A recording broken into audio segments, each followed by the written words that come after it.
The following episode will contain spoilers. You have been warned. You're listening to Cinema IRL, the podcast that throws you into the movie and asks the question, what would you do? 30 years after the first instalment, the toys are back running the show again. This time we venture into Bonnie's bedroom as it become infested with a perfectly wonderful, helpful, AI-enabled device named Lily, having to fight back against the evil legacy toys trying to keep her down. Perspective is everything as Amber and Scott discuss Toy Story 5. And now, Cinema IRL. I wish I could switch places for just one day. What would you do? Put yourself in my shoes. How do we handle this? What would you do? Put yourself in my position. What would you do? Now it's your turn. Girl, if there's something I know about you, you play. You play real good.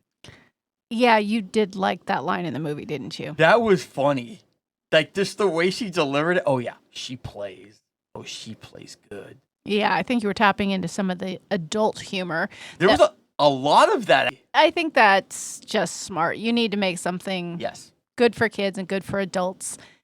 Ladies and gentlemen, we're, of course, talking about Toy Story 5, which is the 5th installment of this franchise that is, oh my gosh, 30 freaking years old. The first Toy Story was in 1996. That kind of blows my mind. Dear God, I couldn't drink. I could, but I couldn't legally purchase alcohol. Yeah, it's amazing. Obviously, the primary voices started off early enough where they're still around for those 30 years. And our premise for Toy Story 5 is a lot has changed in 30 years. And the plot is that kids stare at screens and they don't play. And what does that mean for the future of toys? And them being scared and stressed about what happens to them when they're left behind in a world of kids who stare at screens. Yeah, it's not even limited to just the toys themselves. The devices themselves get left in the dust. When you've hit the age of 12, I don't know if you need a potty friend. For those who haven't seen Toy Story 5, there is a device that teaches you how to use the bathroom. Which appropriately voiced by Conan O'Brien. And makes pooping a game and makes it fun, and there's a screen. But obviously, once you're potty trained, that device, which is also somewhat of a hybrid toy, goes away. So our film starts off with our new child, Bonnie. And Bonnie is young enough where she still plays. She still enjoys her toys. And the toys are educated by some neighbors' toys that have been neglected, that have been left in the yard and kicked with dirt over them and left in play piles that are dusty and dirty, that they were abandoned a long time ago. And as Bonnie's toys are learning this reality, they are shown the windows of all the other houses as they go up onto the roof, and that they all have a glow on them coming from them because of devices. Yeah, interestingly enough, I'm not super in tune with this market, but from what I can tell, action figures and stuff still exist, but they seemingly mostly exist not for kids, but for adults as collectibles. Yeah. And stuff like that. It really is the days of playing Ken and Barbie or with your Mr. Potato Heads or all of that are gone. I think there's still a window for kids to do that, but it's certainly not as open as it used to be. I think that is one of the greatest tragedies of our society, because toys teach you to use your imagination, that you make up stories and adventures, and to phase that out of the childhood experience makes me so insanely sad, because a generation is being cultivated who can't look at toys and items around you and make believe. Oh, no. This still absolutely happens. It's just called D&D. Well, that's been around forever. I don't think that's what little kids are playing Dungeons and Dragons. No, but I'm just saying, like, that's a strong enough thing that if you miss it in childhood, you haven't necessarily missed it. That's a certain kind of person that's going to do that, though. That's not every person. That certain kind of person is a widening circle over time. It used to be a very, very narrow circle, and I used to sell this, and I've had people into things like D&D and World of Warcraft and stuff like this that I never in a million years would have thought were into these things. Okay, so those aren't toys, though, but I appreciate the point you're trying to make about imagination. I know when I was younger, and I think a lot of little girls did this, is it would be really fun to get a hand-me-down wallet from your mom or your grandma and put your stuff in it and pretend and take an old spool from thread and make it the stool for one of your little dolls because you had imagination to create worlds and adventures and stories. And I don't have kids, so I'm not saying I'm tapped in at all to what young children do today. There's still a lesser number of toy stores, but there's still toys in the world, but I don't like the trend. It makes me sad. Well, so weirdly, for the most part, I am on the very high end, age-wise, it might go a couple years above me, of kids who didn't necessarily have to play. To play? We had video games. And we could...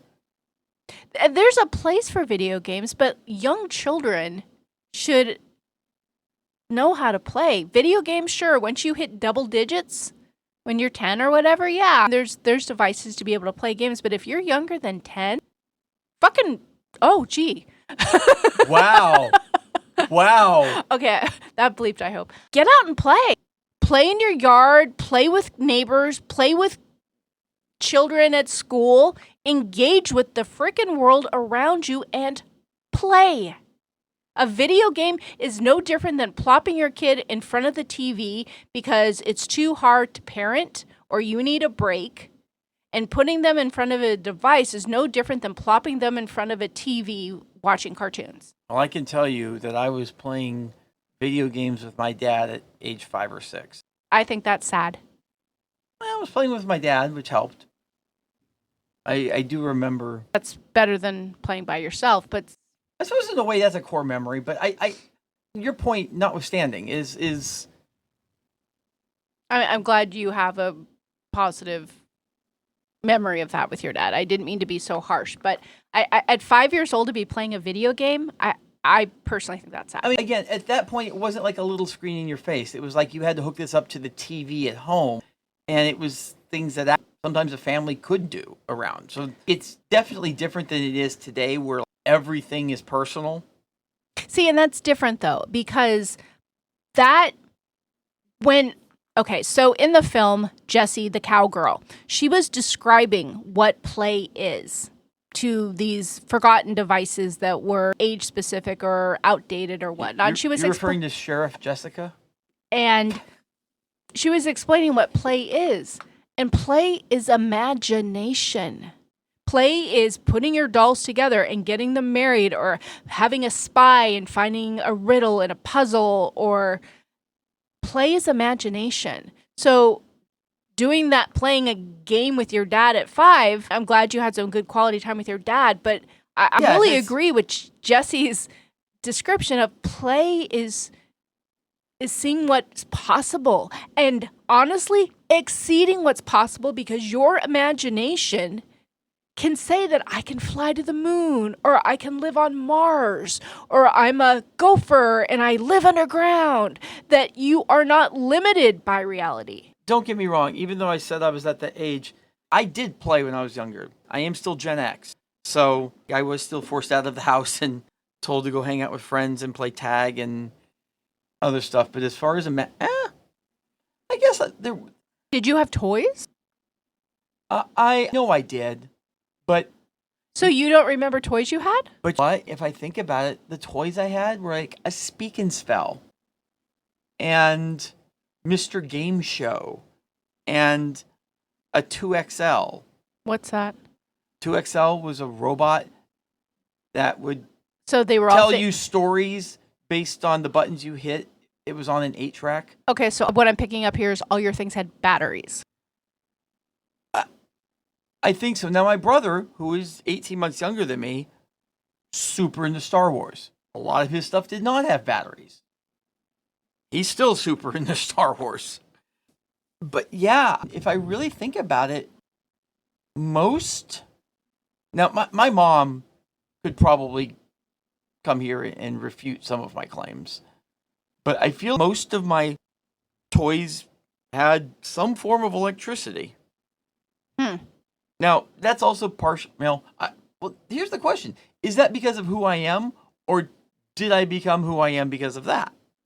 I mean, I guess it goes back to, did you specifically ask for those toys, or were those the toys that you were given? But aside from that... Knowing my parental makeup and everything, it was probably the latter. I don't hate it. I'm okay with how I turned out, mostly. Well, and you do have a severe attachment to screens and devices. I do. But see, here's the thing. People, hang on. I was about to go off on a tangent about phones that is not necessary for me to go down right now, but they're not phones, they're computers that happen to be able to make a phone call. Okay, let's not necessarily Yeah, exactly. go down I'm not going down there, but yeah, today is so much different than it was even for me. Your games aren't on the big screen with 2 controllers or 4 controllers. But games are different than toys, and that's the focus of this film, is toys, and toys eventually becoming obsolete because children grow up more quickly in a world where they are exposed to devices. So I agree with you, absolutely, but video games still let you play. You would play with friends, and it would just be like 2 people holding a controller. Yeah, there's a competition, but it's not Yeah, using imagination. Jesse's definition in the film. But my point is today, you don't need to have that person with you. You can play with someone who's not even there. That's even worse. It is worse. It is significantly worse. And that's kind of my point, is that it's leading us into more of a loner society. Okay, so we've been chatting a long time, and we haven't really touched the movie. So one of the things, obviously, this is an animated film, so the plot is what the plot is. But one of the fundamental parts of this film is that Bonnie, who has all these toys, who is our character to start, she can't make friends. And in an attempt to fix that, her parents buy her a device. And it's called a lily pad, which allows her to meet virtual friends, to play games and have chats. And she ends up connecting with some girls in her dance group through this device. I think the parental logic was a little flawed on that one. She can't make friends. Let's give her a device that will isolate her. Well, I think it was about opening up possibilities to her, as maybe she'll meet someone nice online. And she did meet these 3 girls from dance class who she knew who they were, but she hadn't actually engaged with them in person before. Well, and you could tell she was shy as hell. Painfully shy. And so you think, okay, great, Bonnie's made friends through this device. But it turns out her friends mock her because she still plays with toys. And Bonnie retreats and says, oh, no, I don't play with toys. And this is another part of the film that just broke my heart, because growing up sooner than you're ready to grow up because of societal pressure from your peer group, who is just as immature as you are, you can't go back. You cannot go back to that childhood innocence. And when society makes you give up that childhood innocence before you're ready, it just, a lot of girls Bonnie's age certainly, I'd say the majority don't say, yeah, I still play with toys. Of course I still play with toys. I like my toys. They're not going to stand up for themselves. They're going to be embarrassed because the worst thing that can happen to you when you're a young kid is to be different. So that's a form of social bullying.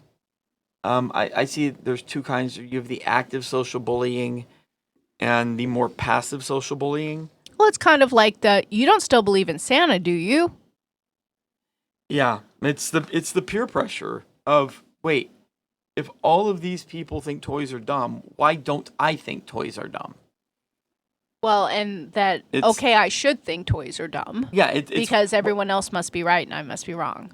Exactly, which is not always the case. Yeah, and as a child, unfortunately, you do not have that self-awareness and you do not have that confidence or that voice to advocate for yourself and speak up for your preferences. And I do see that shifting a little bit, though, because as much as I talk about how the lack of play and toys for children today isn't what it used to be, I also think a lot of children are being raised in a way that encourages them to be less apologetic about who they are, what they want, what they like, and to claim their authentic voices and personalities and say, this is me, love it or leave it tone that's woven into a lot of parenting these days. Yeah, so this is, in a way, it's like a slippery slope type thing, because definitely you want to be authentic in who you are. 1,000,000%. If you want to play with toys, play with toys. Screw what everyone else thinks about that. But there is a portion of that slope that is healthy in a way. If you're 9 and you're still carrying around a blanket. Well, that's not a toy. Well, I know it's not a toy, but my point is that seeing that other people don't do this anymore is maybe a good thing to you stop doing this. And so, again, it's a super slippery slope because in some ways it's good and in some ways it's bad. It's more, being authentic is more good than bad, 1,000,000%. If I have to choose one or the other, I'll take authenticity. But yeah, well, it's hard when there are children involved because I see parents sometimes wanting to foster that kid's individuality to a point where they set up that child to be made fun of because they dress weird or they don't shower or whatever it is. If we want them to just be who they are, but sometimes, especially as a kid, you can't give other kids ammunition to make fun of you. Yeah, and that's exactly what I'm saying. Like there's that slope there, and a lot of it needs to be parenting. But unfortunately, we are not really in an era of. God, I feel so old saying this. We're not in an era of great parenting, and I know that people my age, when I was a child, said we're not in an era of good parenting, and it has pretty much always been said. But yeah, like I was taught respect, to have some respect for people. And I don't feel like that's a lot in today's society, but once again, that would be me tangenting. So going back to toys and creativity and imagination, I'm reminded of a story from my mom, and her story wasn't uncommon. She grew up in a home where money was tight, and the kids she knew, they found things to make toys out of. They made toys out of sticks and flowers and whatever they Two cans and a string came about. Yeah. And that, even though it was born out of a lack of resources, that, in my opinion, is play at its best. Oh yeah, that's peak playing. Because you are having to use that imagination. What could this be? And sure, having the toy is great and it's fun, but imagination, if not cultivated, makes for a human being who can't be imaginative and think out of the box and be creative and resourceful. Yeah, like actual toys are more deterministic as far as you don't have to pretend this is something because it is something. Yeah. And I agree. And it is the evolution of society. Do I think that previous generations were probably more creative? Yeah, they were. Because what else were they going to do? They weren't getting video games. They weren't necessarily playing Ken and Barbie. You had what you had, and it might be 3 rocks and a stick. And that scene in the movie where Bonnie, she ultimately makes a friend in Blaze, and they play and they have the cowgirl marry the spaceman. The sheriff. And women can be sheriffs too. And the dinosaur comes in as the first love interest of the groom and is all upset, and the ring bearer is the Roomba.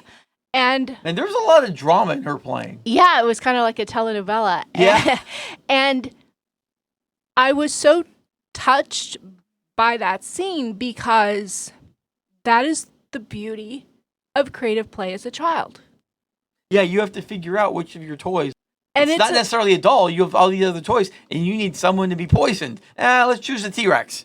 But it's a matter of anything goes. The dinosaur could marry the Ken doll, or the flower plant could elope with the astronaut. That there's no structural norms in play where you're like, this one has to go with this one. When you're a kid, anything goes. Yeah, and it's like we saw right at very beginning of the movie. I now pronounce you man and knife, because they had a fork and a knife marrying each other. Yeah.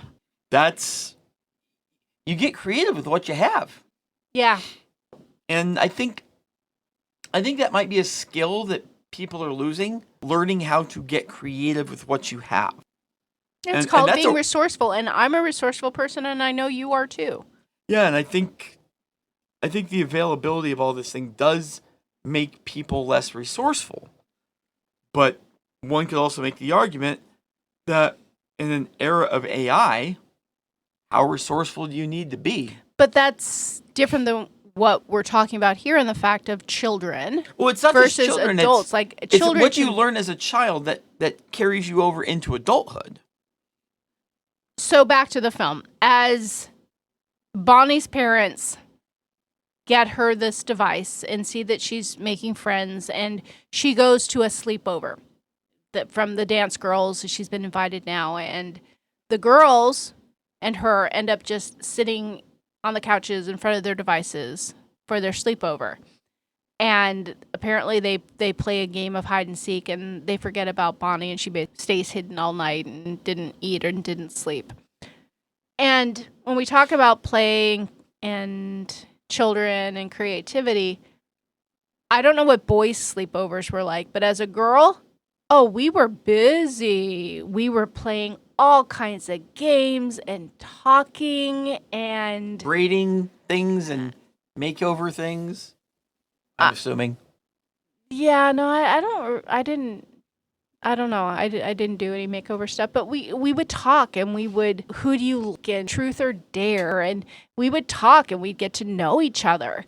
And it makes me wonder what sleepovers look like today. Are you just all on social media talking to each other when you're in the same room talking through a screen? I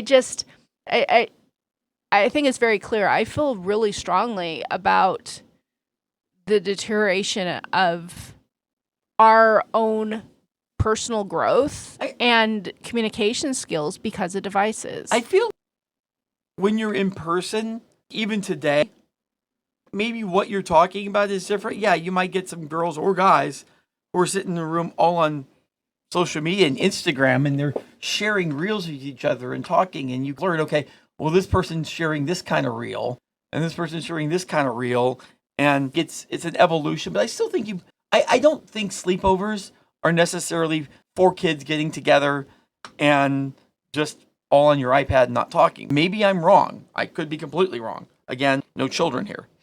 But I feel kids, when put into a nearly forced social situation, will what? Will be social. Again, It your depends on mileage the may kid. vary. Some kids are outgoing, some aren't. Some are shy, need to be brought out of their shell and some don't come out of the shell. Kids are people. Yeah. And also, you can kind of see who those people are by having sleepovers of various sizes. If you just have one person over, it's easy for an introvert to be fine. If you have 8 people over, you'll find who the introverts are. Yeah, a sleepover and a slumber party, very different experiences for sure. So Oh, okay, I see what you're saying. Okay. Yeah, sleepovers, usually you have someone sleep over. Slumber parties, you have several people come over. I know that I both hosted and attended things where I slept over, and I feel like those were more about parents helping each other out, saying, "Yeah, we'll give you the night off. We'll take the kids." Oh, really? Probably. Huh. I highly suspect that's kind of what it is. That wasn't the case at all for me. My mom, it was a lot of work for her to host a sleepover. Oh, no. If you're hosting, it's work. But I think sometimes you're doing it to help out other parents. Or maybe one parent's like, do you want to throw a sleepover? Because I really want my kid to go to a sleepover hosted by you. Oh. At least for a night. I suppose that could be the case. That wasn't the case in my childhood. Yeah, that is actually a gap for us because we are not parents and we've never done that. Maybe you parental people, give us some comments. I can only speak for myself. When I was younger, sleepovers were driven by us, the kids. Do you want to sleep over? Let me ask my mom. Can you sleep over? Let me check with my mom. Like, we drove sleepovers. Parents didn't. Speaking of things that are driving things here, we're going to take a quick break so that we can have some words from our sponsor. Overwhelmed by the technical side of podcasting? Duncast makes creating a professional-sounding podcast incredibly simple. I was terrified of the technical side of podcasting. Duncast made it so simple that I launched my first episode in under 30 minutes. Just record, and our patent-pending AI tools handle the rest, giving you studio-quality sound at a fraction of the time and cost. We also distribute your show to all major platforms like Spotify and Apple Podcasts, so all you have to worry about is being the creator. If you want it done fast, use Duncast. Visit Duncast.com to start your free, no credit card required trial today. Now we are back. And yeah, there were some really good points there, I feel, about the sleepovers and stuff like that. And you probably had more of those than I did. Because my parents, like every night was a sleepover. They had 5 already. So in the film, we start to have two characters. First, it starts off with Bonnie and her being shy and her journey to make friends. And then we have another character come into place who is Blaze, who I mentioned a little bit earlier. And she's a tad bit older, but she still plays as well. Yeah, I had them at probably three years apart. And Ish. Blaze has things around, but she doesn't seem to play with them as much until Jesse, Sheriff Jesse, the toy, creates a perfect storm for Blaze to play. And she puts herself and Bullseye, her horse, within proximity and sets up a scenario where she's trying to coerce Blaze to play with them. So it's interesting because I kind of feel like, I know girls and horses, that's the thing. Not necessarily playing, but having like a horse collection and stuff like that. Mm-hmm. But my guess is that if we looked a little bit into Blaze's past, she probably a few years earlier experienced the same things Bonnie did. Like, she liked to play, but she kind of was like, I can't really play anymore because of the people around me, but she still has the things. And you could tell that when she was given like that perfect storm opportunity, she jumped all over it. Oh, yeah. Yeah. And the devices, the forgotten, outdated devices got brought into that play. And after it was over, they lit up. They said, oh my gosh, is that what play is? Is that what you've been talking about? That was so fun. And it's that point that you made about video games and other stuff. Like, those are goal-oriented toys in a way and not imaginary type things. And based in competition. Yeah. Yeah. So having that imagination and being able to do something that's just completely out there where you're having to figure it out. That's a skill that you develop as a child, or have the ability to develop as a child. Some people will, some people won't. And it just hit me. If you were playing video games with your dad at age 5, that could be a contributing factor as to why you are so insanely competitive as an adult. If you were taught that at 5 years old. Maybe. I'm definitely a horse of a different color. Like, it's not just other people around me that were doing the same thing. I am just insanely competitive, and I'm sure, yes, maybe that had something to do with it. Well, you were also taught that from the book reading competition that you share with me and reading a bunch of books. You were taught to be competitive as a young child. Yeah, but let me tell you, this was not something I shied away from. I was more than happy to get competitive. So I don't know if I can completely blame devices on that. No, it has nothing to do with devices. I'm just, as an aside, I'm talking about competitiveness. I'm not likening that to devices. Yeah. So Blaze is a very likable character, and Bonnie is a very shy girl. Like, and however shy you're imagining, if you haven't seen the movie, it's more painfully shy than that. yeah. And Sheriff Jesse gets an idea that these two girls should be friends. And obviously there's a whole bunch of shenanigans here in the interim, which we couldn't possibly do a play-by-play on. But I just love how the potty companion can access the internet. Yeah, I didn't understand that either. Yeah, I think we have to be in Toy Story Land for that. Yeah, that was one of the outdated devices that had been forgotten. And Jesse... I'd like to also note that there was that device gave the Smarty Pants. Yeah, Smarty Pants gave more veiled cursing than I think any Disney character in history.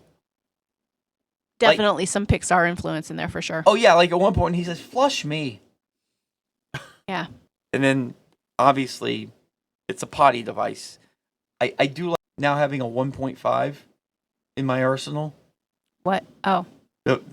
You can go number 1 or number 2, but if you're farting, it's a 1.5. So, as part of Jesse's quest to have these two girls meet because she thinks that they could be friends. We've actually done very little What Would You Do in this episode, I've realized. Yes. It's a lot of commentary. Yeah. So, the mom of Bonnie comes to Blaze's house because the digital device, the lily pad, has been utilized to connect these two through a message through the game or whatnot. And this is the coup that Jesse has organized for these two girls to meet. So Bonnie's mom brings her to Blaze's house under the guise that Blaze has her toys and wants to return them. And she does have the toys. And when Bonnie arrives at the door, she has just received a bunch of teasing messages from the dance girls saying, "Oh, you still play with toys," and wah, wah, and doing a crying baby and mocking her. So by the time that Bonnie gets to the door, she doesn't want to admit that she plays with toys. So what would you do if you were Bonnie's mom and you saw this happen? Because Bonnie's mom took her to go get ice cream. As in, "Oh, you seem to be struggling. Let me go take you for ice cream." Obviously, the way it was portrayed on screen was very, very clear and dramatic. What was clear and dramatic? About, oh, my child liked this, but now, specifically because of this peer pressure, now they don't. Which, most of the time, if you're a parent, you're not going to see that. They're just going to be like, "I'm not interested anymore." And... Well, that conversation did happen at the door where Bonnie says, "Never mind, I'm too old, I don't play with toys." And it was only later when Bonnie got out of the car with her mom said, "Are you okay?" And I'm Bonnie having a showed conversation before I leave. Showed her the conversation of the other girls bullying her about playing with toys. If you're like, "I want my toys, I'm happy to go get my toys," and I go to get the toys, I'm handed the toys, and all of a sudden I don't want the toys, we're having a conversation. Yeah, same. Right then and there. Yeah, what's going on? What you love these toys. So we came out here. What's happening? a point that I want to talk about here, and some what would you do's, that something that I thought was a good analogy to essentially these generational wars that seem to happen these days, where one generation doesn't like another, is when Lily comes into the house for the first time. Lily pad, the electronic device. Yes. And the other toys were like, you're going to do what? Like, they're threatened because this is that thing that's buried them all along. But it is the device. It is the first device to come into Bonnie's room. But the thing was so the toys wanted to get rid of the device, and the device wanted to get rid of the toys.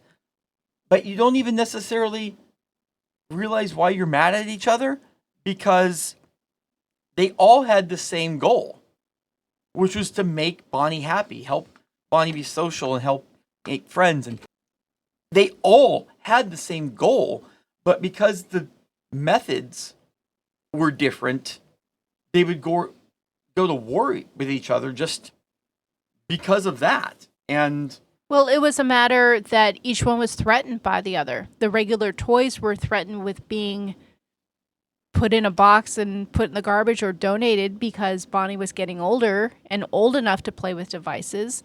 And the device just saying it wasn't even about being threatened by the toys. It was like, no, I'm here to stay, and this is where we are now, and I can fulfill all of Bonnie's needs. So the toys came at it more from a sense of nervousness and insecurity and anxiety and fear of what that meant.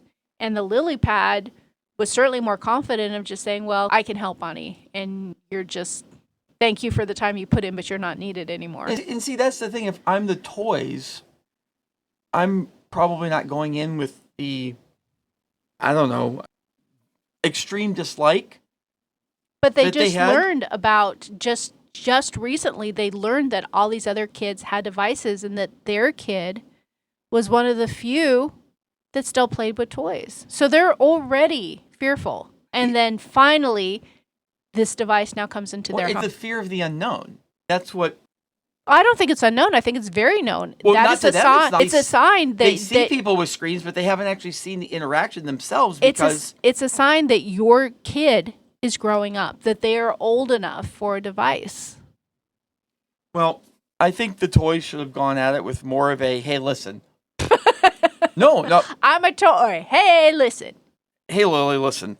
We understand the immense value that you bring to Bonnie. You're asking toys to be strategic, okay? Well, yeah. I mean, did you see the buzzes? They were all about strategy. So, no, we see the immense value that you have. We believe that we can bring some things that you yourself can't just do, which is the imagination side of it. But we think that you could help us with some of that, like maybe providing backgrounds, helping us with like graphics and other stuff. So graphics? Like, well, if they're going to do a wedding scene, like have something, the template or the tablet pops up and it's like the back of a church or something like that. Okay, so you're looking for a collaborative relationship. Yeah, and I think really in That's life... not a bad idea. In life, we get so angry at other generations. And it's like it's an us versus them instead of a how can we complement them?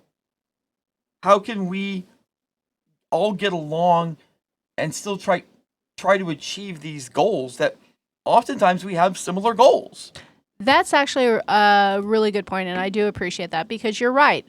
They all had the common goal of wanting to help and care and love Bonnie.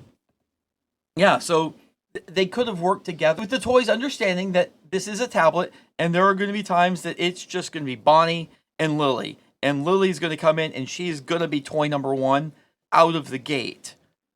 But trying to convince Lily, hey, we want this imagination for her as well. This makes her more well-rounded. But, okay, so that's a lovely idea. And I love where you're going with that.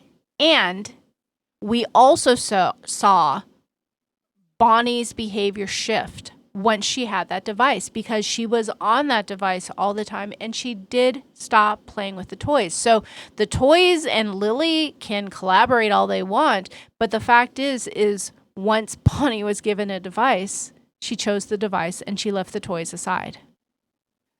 Yeah, but obviously in real life, toys aren't talking to each other. But if they could, that's what I would do if I'm the toys. I'd be like, let's figure out what our seat at the table can still be. It's not going to be at the head, but let's see where we can still be useful and helpful. Getting electronic devices is somewhat a passage of age. And I don't even know what that looks like today. I think a lot of parents give their kids devices at much too young of an age, but it still signifies something. And in this case, in the film, it signified, hey, you're old enough to have this. Yeah. And therefore, if you're old enough to have this, maybe you don't focus on the stuffed dinosaur or the toy cowgirl. I don't know. I got emotional a couple times in this film. You got emotional a couple times in this podcast. I did. And I guess it's because I feel so strongly that I guess just I understand that you can't put the genie back in the bottle. And I understand that technology gives us so many advantages and so many conveniences. And yeah, I use my phone all the time. I use AI tools. I tap into all the benefits of technology.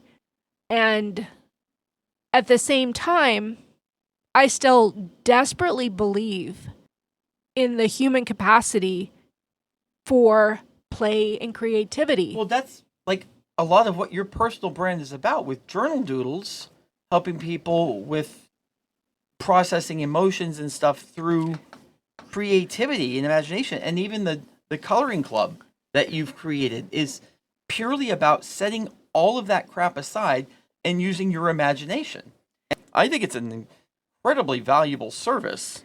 And tapping into all the pieces that we have as children that we somehow along the line set aside because of getting older, because of peer pressure, because of societal norms, because of bullying, and that those childlike activities enrich us, that they help us settle our nervous systems, that they help us process things, that they help us reduce stress, that there is such value in play and creativity. And yet somehow, as we grow older, we set that aside, when really that is what our nervous system and our brain frequently desperately needs. Yeah, we're starting to run a little long here, but I have one last thing I want to bring up. Okay. And I know how much you love this concept that I'm about to mention. Like, I know it's your favorite concept in the world. This should be good. Nothing that you want to talk about more than this? Do you want to make any guesses? I couldn't imagine. Gaslighting.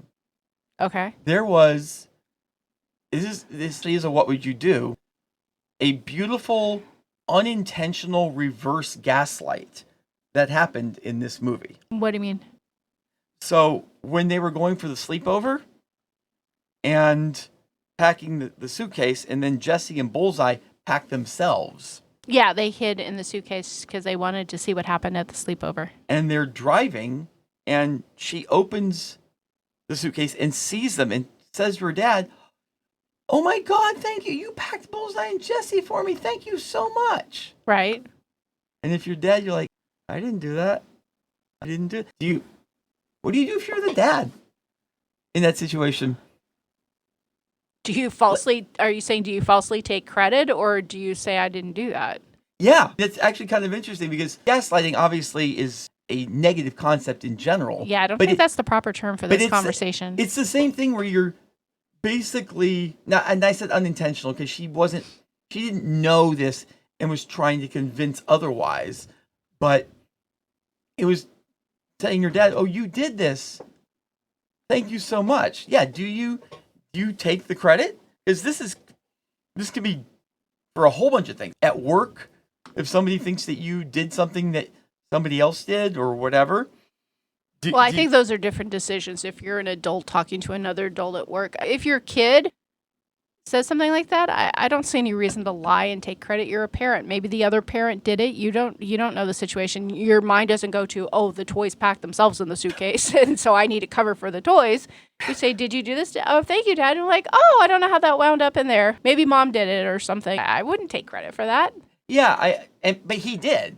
He just said, by saying nothing, he accepted the credit. And well, he kind of hemmed and hawed, and I don't remember that exactly. Yeah, no, he mostly was like, well, I look good if I don't say anything. And why are you getting into his brain of saying I look good? Well, you could tell from his facial expressions, like... I thought he was more confused. He was confused, but if I do nothing, it's positive. And if I question it, then I'm just losing the brownie points that are being bestowed upon me.